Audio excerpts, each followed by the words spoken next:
नहमदुहु व नुसल्ली व नुसल्लिमु अला रसूलिहिल करीम अम्मा बाद फ़अऊज़ु बिल्लाहि मिनश शैतानिर रजीम बिस्मिल्लाहिर रहमानिर रहीम या अय्युहल्लज़ीना आमनु ज़्कुरुल्लाह ज़िक्रन कसीरा सदक़ल्लाहुल अज़ीम इन्नल्लाहा व मलाइकतहु युसल्लूना अलन नबी या अय्युहल्लज़ीना आमनु सल्लु अलैहि वसल्लिमु तस्लीमा अल्लाहुम्मा सल्लि अला सय्यिदिना व मौलाना मुहम्मदिन व अला आलिहि व सहबिहि व बारिक वसल्लिम।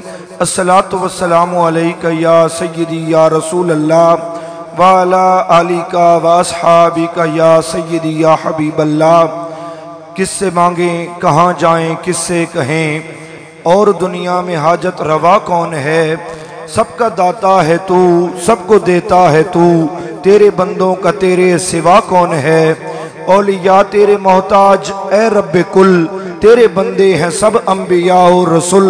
उनकी इज्जत का बायस है निस्बत तेरी, उनकी पहचान तेरे सिवा कौन है। अहले फिक्रो नजर जानते हैं तुझे, कुछ न होने पे भी मानते हैं तुझे। ए नसीर इसको तू फजल बारी समझ, वरना तेरी तरफ देखता कौन है। हाज़रीन मुकर्रम, दुआ है अल्लाह रब्बुल इज़्ज़त हम सब की हाज़री अपनी बारगाह आलिया में कबूल फरमा के अपनी शान के मुताबिक अजर अज़ीम अता फरमाए। जानशीने किबला ताजुल फ़ुक़हा हज़रत अल्लामा साहिबज़ादा मज़हरुल हक़ बंदियालवी दाम ज़िल्लुहु, दीगर मशाइख़ उलमाए कराम, इनकी मौजूदगी में मेरे लिए गुफ्तगू करना यकीनन मेरे लिए बाइस बरकत है।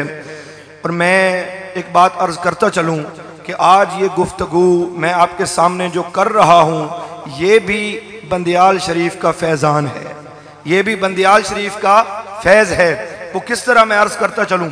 वो नकीब महफिल साहब फरमा रहे थे कि साहबजादा ज़फ़रुल हक़ बंदियालवी साहब के दोस्त, मैं यकीनन ये मेरे लिए एजाज़ है, लेकिन हकीकत में साहबजादा ज़फ़रुल हक़ बंदियालवी साहब मेरे मोहसिन हैं, मेरे मोहसिन हैं। मैं अर्ज़ करूँ किस तरह। मुझे याद है कि आप हर साल दरबार शरीफ उर्स पे तशरीफ़ ले जाया करते हैं, पहले भी ले जाया करते थे, अब भी ले जाया करते हैं। तो मुझे वो दिन याद है कि आप तशरीफ़ लाए, आपने खिताब फरमाया। खिताब के बाद किबला दादाजी अलैहि रहमत हज़रत ख्वाजा अब्दुल हमीद अरशद रहमतुल्लाह अलैह आपके कमरे में आप तशरीफ़ फरमाते। तो किबला दादाजी ने मुझे बुलवाया और मुझे बुलवा के किबला साहबजादा साहब को फरमाने लगे, कहने लगे कि इसके लिए आप दुआ फरमाएं। तो किबला साहबजादा साहब ने दुआ भी फरमाई और साथ मुझे नसीहत भी फरमाई। फरमाया मैट्रिक तक स्कूल में पढ़ लो, उसके बाद दर्स निज़ामी तुमने ज़रूर पढ़ना है। तो वो बात, उसका ऐसा असर हुआ कि उस दिन से वो बात अपने सीने में रखी। मैट्रिक तक तालीम हासिल की, मुकम्मल करने के बाद फिर साथ दर्स निज़ामी किया और BS इस्लामिक भी किया। तो इसलिए मैं समझता हूँ कि आज जो मैं ये गुफ्तगू कर रहा हूँ ये भी अगर हकीकत में देखा जाए तो बंदियाल शरीफ का ही फैज़ है। अज़ीज़ मुकर्रम, आज जिस अजीम हस्ती के हम ख़त्म चेलम में हाजिर हैं, वो अजीम हस्ती कि जिनकी सारी जिंदगी अल्लाह अल्लाह के जिक्र में गुजरी और आज ये उसी अमल की जजा है। आप अगर दुनिया में गौर फरमाइए और देखिए कि दुनिया में बहुत से लोग ऐसे हैं जो ज़ाहिरी तौर पर हमारे अंदर मौजूद नहीं होते। हजरत ताजुल फ़ुक़हा को देखिए, आप ज़ाहिरी तौर पर हमारे अंदर मौजूद नहीं, हाँ रूहानी तौर पर हर चंद मौजूद हैं, लेकिन ज़ाहिरी तौर पर मौजूद नहीं, फिर भी मज़कूर हैं, उनका जिक्र हो रहा है। और बहुत से लोग ऐसे होते हैं जो दुनिया में ज़ाहिरी तौर पर मौजूद होते हैं लेकिन वो मज़कूर नहीं होते, उनका कोई जिक्र नहीं करता। आखिर वजह क्या है कि बहुत से लोग ज़ाहिरी तौर पर मौजूद न होते हुए भी मज़कूर हैं और बहुत से लोग ज़ाहिरी तौर पर मौजूद होते हुए भी मज़कूर नहीं है। आखिर वजह क्या है? वजह यह है कि जो दुनिया की जिंदगी में अल्लाह अल्लाह का जिक्र करने वाले हो जाते हैं, जो इस आयत पे अमल कर लेते हैं कि या अय्युहल्लज़ीना आमनु ज़्कुरुल्लाह ज़िक्रन कसीरा, कि अल्लाह का जिक्र कसरत के साथ करो। जो कसरत के साथ अल्लाह का जिक्र करने वाले बन जाते हैं, रब उन्हें ये जज़ा अता फरमाता है कि रब उन बंदों को मज़कूर फरमा देता है। उन बंदों का जिक्र करवाना शुरू कर देता है। आप देखिए ना, जरा गौर फरमाइए, हर अमल साले का अजर मुअय्यन है, कहीं मिकदार के लिहाज से, कहीं तादाद के लिहाज से, कई एतबारात से हर अमल साले का अय्यन जो है अजर वो मुअय्यन है। अब ये जो अमल साले है, अल्लाह अल्लाह का जिक्र करना, क्या ईमान वालों अल्लाह का जिक्र कसरत के साथ किया करो। अब जो ये अमल करेगा उसकी जजा क्या है?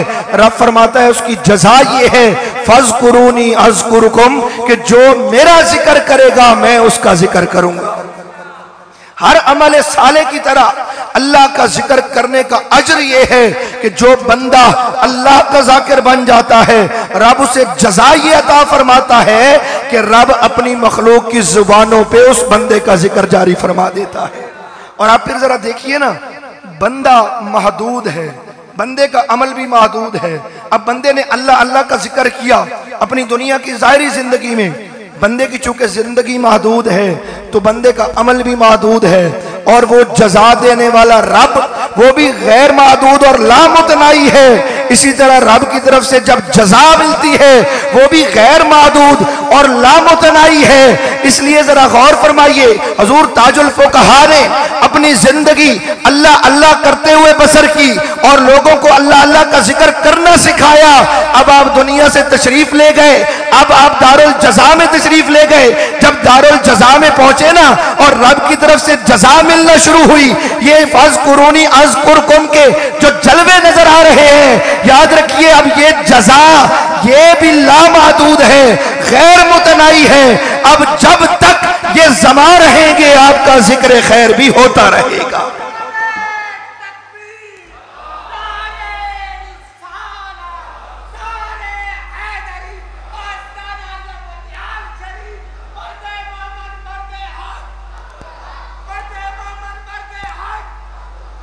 क्योंकि बंदा महदूद है, बंदा मुतनाई है, और जजा देने वाला रब वो लामहदूद लामुतनाई।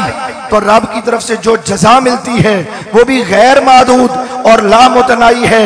अब सारी दुनिया मिलके भी अल्लाह के वली के जिक्र को रोकना चाहे तो वो रोक नहीं सकते, क्योंकि उनका जिक्र करवाने वाला कोई बंदा नहीं, वो खालिक के कायनात खुद है, और वो जज़ा भी लामहदूद और लामुतनाई है। अब जब तक ये जमा रहेंगे हुजूर ताजुल फुकहा का जिक्र खैर होता रहेगा। और वो तो ऐसी हस्ती थे कि न सिर्फ खुद अपनी जिंदगी अल्लाह अल्लाह के जिक्र में बसर की, बल्कि लाखों मुर्दा दिलों को अल्लाह के जिक्र से जिंदा कर दिया। ऐसी शख्सियात के मुतल्लिक हजरत शाह नसीर रहमतुल्लाह अलैह ने बड़े खूबसूरत अल्फाज लिखे हैं। आप लिखते हैं, निगाहों की बस्ती इशारों की दुनिया, निगाहों की बस्ती इशारों की दुनिया, लरजती है इनसे सितारों की दुनिया, गुजरते हैं जहां से दीवाने तेरे, कदम चूमती है बहारों की दुनिया, नसीर उसको अल्लाह आबाद रखे, सवारी है जिसने हजारों की दुनिया। अल्लाह रब्बुल इज्जत हमें हमेशा ऐसी हस्तियों से अपनी निस्बत कायम रखने की तौफीक अता फरमाए। ऐसी हस्तियों के साथ निस्बत रखना दुनिया में भी फ़ायदा मंद है, क़यामत में भी फ़ायदा मंद होगा। इसलिए दुआ है अल्लाह रब्बुल इज़्ज़त हमेशा हमें ऐसी अजीम और पाक हस्तियों से जुड़ा रखे, उनसे ताल्लुक़ कायम रखने की तौफीक अता फरमाए। अल्लाह रब्बुल इज़्ज़त इस इदारे की, इस आस्थाने की बहारों को हमेशा कायम और दायम रखे। जुमला साहबजादगान अल्लाह रब्बुल इज़्ज़त उनकी ज़िंदगियों में बरकतें अता फरमाए। जितने अहबाब दूर और नज़दीक से हम सब चल के हज़ूर ताजुल फुक़हा के ख़त्म चेलम में हाजिर हुए, अल्लाह रब्बुल इज़्ज़त उनका वसीला, उनका सदका हम सब के हाल पे अपना राम और करम फरमाए। आखिर दावाना अनिल हम्दुलिल्लाह।